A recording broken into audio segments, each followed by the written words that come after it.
আসসালামু আলাইকুম, সবাই কিতা খবর? ভালো আছেন? আলহামদুলিল্লাহ, আমি আপনারা দোয়ায় ভালো আছি। আজকে আমি আপনারা সামনে খুবই মজাদার একটা রেসিপি লই আইছি। যদি আমার এই রেসিপিটা আপনারা দেখতে চাই তাইলে পুরা ভিডিওটা দেখুক এবং আমার সাথে থাকুক। আজকে আমি যে রেসিপি লইছি তা হচ্ছে দেশি মুরগ দিয়া আলুর ঝোল। দেশি মুরগ সবাই খুবই ভালো পায়, আর সিলেটি মানুষদের দেশি মুরগ খাইবার লাগে পাগল।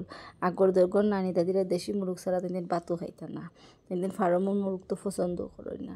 দেখো এখানেও আমি একটা দেশি মুরগকে কাটটা ধুইয়া পরিষ্কার করিয়া পানি জড়াইয়া নিছি। তারপর এখানে আমি কয়েকটা আলু নিছি, আলুগুলো আমি বড় বড় করে কাটিয়ে নিছি। এখানে আমার যা মশলা লাগবো তা রেডি করছি। এখানে আমার বেশ করে খাটা পেঁয়াজ লাগবো, বেশ করে বাটা পেঁয়াজ লাগবো, আদা রসুন বাটলা লাগবো, হলুদের গুঁড়া, মরিচের গুঁড়া, ধনিয়ার গুঁড়া, জিরার গুঁড়া, পাঁচফোড়নের গুঁড়া, গরম মশলার গুঁড়া, গোটা গরম মশলা যেমন দারচিনি, এলাচি, তেজপাতা, সবগুলো আমি রেডি করে নেওয়ার পরে চুলার মাঝে একটা কড়াই বইয়া দিছি। কড়াইটা যে সময় গরম হইয়া আইছে, কড়াইয়ের মাঝে বিসমিল্লাহ হইয়া আমি একটু বেশ করেও তেল দিলাইছি। তেলটা দেওয়ার পরে তেলটা যে সময় গরম হয়ে আইব ওই সময় আমি এখানে যে খাটা পেঁয়াজটা রাখছিলাম খাটা পেঁয়াজটা দিলাম। খাটা পেঁয়াজটা দিয়া খাটা পেঁয়াজটার একটু সময় বাজিয়া নিম, বাজিয়া আমি ব্রাউন কালার করিয়া নিম। দোকা পেঁয়াজটা ব্রাউন কালার করিয়া নিছি, সময় নিয়ে মিডিয়াম আঁচ দিয়ে আমি পেঁয়াজটারে ব্রাউন কালার করে বাজিয়া নিম, যাতে জ্বলে না। আপনারা এইদিকে খেয়াল রাখবা, যদি হাই হিট দিয়া আপনারা পেঁয়াজটা বাজার দেন তাহলে পেঁয়াজটা জ্বলে যাব। পেঁয়াজটা ব্রাউন কালার হওয়ার পরে এখানেও আমি যে বাটা পেঁয়াজটা রাখছিলাম, বাটা পেঁয়াজটা আর যে আদা রসুনের বাটা রাখছিলাম ওগুলো আমি একসাথে দিলাম। দিয়া মশলাটারে আমি 5 মিনিটের মতো কষাইয়া নিব, যাতে আদা রসুন আর পেঁয়াজের যে গন্ধটা আছে গন্ধটা যায়। দেখো মশলাটা আমি কষাইলাম এবং তেলটা খুব সুন্দর বাসে ওঠে। সাথে আমি লবণ দিলাইছি পরিমাণ মতো। লবণটা দিয়ে আমি মশলাটার একটু সময় কষাইয়া নিছি। মশলাটার কালার যে সময় একটু চেঞ্জ হয়ে ওই সময় আমি এখানে যে গুঁড়া মশলাগুলো রাখছিলাম, হলুদের গুঁড়া, ধনিয়ার গুঁড়া, মরিচের গুঁড়া, জিরার গুঁড়া, পাঁচফোড়নের গুঁড়া, গরম মশলার গুঁড়া, সবগুলো একলগে দিয়া মশলাটারে আমি একটু সময় নিয়ে প্রায় 5 মিনিটের মতো মশলাটারে খসাইব। মশলাটা খসানি যে সময় ওই যাব দেখবো মশলাটা দেখি তেলটা বাসিয়া উঠে উপরে এবং মশলাটার কালারও চেঞ্জ হয়ে। আর মশলা যত বাজবা তরকারি তত টেস্ট আইব। যে কোনো তরকারি আপনারা রান্না মশলাটা বাজবা আগে, মশলাটা বাজলে তরকারিটার টেস্ট নির্ভর করে। মশলাটা যদি খাসা গন্ধ থাকি যায় তরকারিটা আপনি যত যতন করে রান্ধকা তরকারিটা খাইতে মজা লাগতো না। মশলাটা আমার বাজা হয়ে গেছে, তেলটা উপরে দেখি বাসে উঠছে। ওই সময় আমি যে মাংসগুলো আমি খাটিয়ে রাখছিলাম ও মাংসগুলো এখানে দিলাম, দিয়া মাংসগুলো বালাটিকে মিক্স করে নিব আমি মশলার সাথে। বালাটিকে মিক্স করে নিতে হবে, বালাটিকে মিক্স করিয়া নিব। আর আমি মাংসটারে মিডিয়াম আছে রান্নবো, হাই হিট দিতাম না। হাই হিট দিলে মাংসটা ওইতে সময় লইব। মিডিয়াম আঁচ দিয়ে আমি রান্নবো। এখন আমি একটা ডাকনা দিয়ে ডাক্কা দিলে 10 মিনিটও লাগে।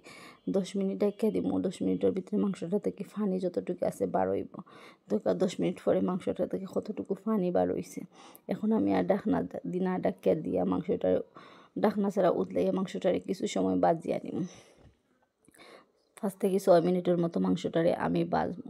মাংসটা বাজলে মাংসটার কালার চেঞ্জ হইব এবং খাইতেও খুবই মজা লাগবে। ধোকা মাংসটা আস্তে আস্তে করে আমি বাজলাম আর মাংসটার কালারও চেঞ্জ হইয়া, যত সময় নিয়ে মাংসটা বাজবা তত কালারটা চেঞ্জ হইব আর তার তেলটা উপরে বাসিয়ে উঠবো।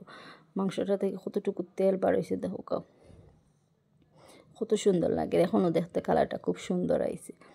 আস্তে আস্তে করে আমি মাংসটারে মিডিয়াম আঁচ দিয়া মাংসটারে বাজিয়ে নিলাম। মাংসটা যে সময় পুরা বাজা হয়ে যাব দেখবা মাংসটার কালার খুব সুন্দর একটা হয়েছে এবং মাংসটা যে সাদা সাদা ভাবটা গেছে গিয়ে। ওই সময় আমি এখানে যে আলুগুলা খাটিয়ে রাখছিলাম ও আলুগুলা এখানে দিলাম।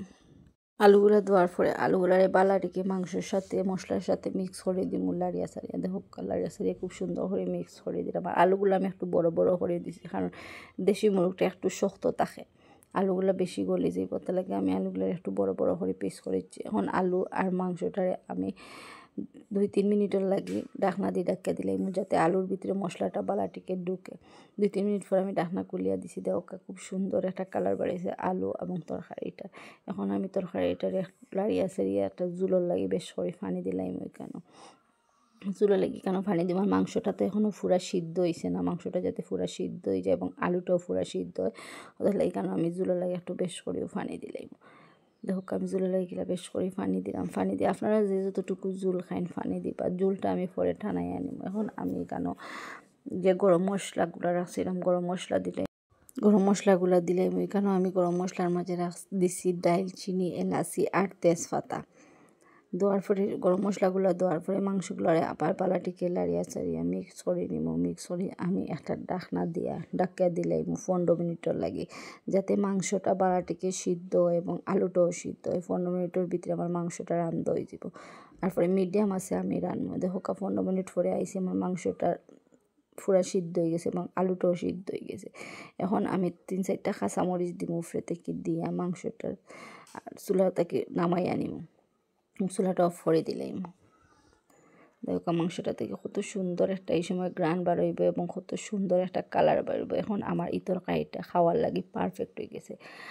এলে একটু জুল দেশি মুরগ দিয়া আলু জুল রানলে খুবই টেস্ট লাগে। দেখো কত সুন্দর হয়েছে তরকারিটা। এই তরকারিটা রুটি দিয়ে খাইতে পারবা, পরোটা দিয়েও খাইতে পারবা, ভাতের সাথেও খাইতে পারবা, খিচুড়ি দিয়ে খাইতে পারবা। দেশি মুরগির জুল খাইতে তো এমনিও টেস্টি লাগে। যদি আপনারা আমার এই রেসিপিটা ভালো পাইয়া তখন তাইলে আমার সবগুলা ভিডিও আপনারা দেখবা, আমার পাশে থাকবা, লাইক করবা, কমেন্টস করবা, আর নতুন হইলে আপনারা সবাই সাবস্ক্রাইব করবা। আমার পাশে থাকবা সবাই। আল্লাহ হাফিজ।